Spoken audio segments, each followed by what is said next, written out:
Thanks so much, Jonathan. Well, a Legionnaire survivor who got sick during a different outbreak earlier on in the year says that not enough was done to prevent people from being exposed. Fox 5's Jennifer Laumer spoke with this patient about his fight with the disease. I don't even know how I'm here.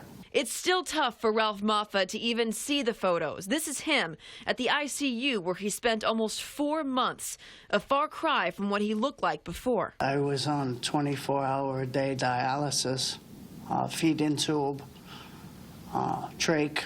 It took me a long time to accept the fact that I didn't know what was going on with me until I woke up. I thought it was the next day. And when I looked at my body, I realized I had lost a third of my weight. Moffa was in a coma for a month. At that point, he weighed only 79 pounds. It was then that doctors diagnosed him with Legionnaire's disease. He's one of 8 people who contracted the illness at Co-op City back in January. He was doing flooring work across the street from the cooling towers. Today, sitting here 7 months after his ordeal, despite the daily struggles he faces, he says he still considers himself one of the lucky ones, especially when he thinks of the South Bronx, where the death toll from Legionnaire's disease continues to rise. This is not a joke. You know, it shut my organs down completely. You know,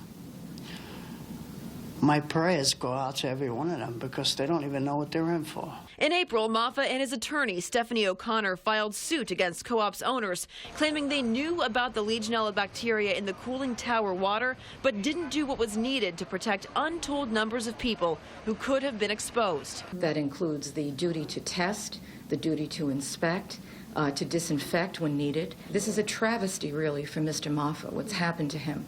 Something that could have been avoided, and the more recent outbreak really brings it to the forefront that there has to be accountability. I believe this, you know, nothing's impossible, nothing.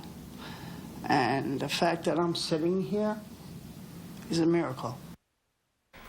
We reached out to the defendants named in that lawsuit against Co-op City, Marion Scott Real Estate and River Bay Corporation, but did not get a response. From the newsroom, Jennifer Lammers, Fox 5 News. Darian Antoine, back over to you. Jen, thank you.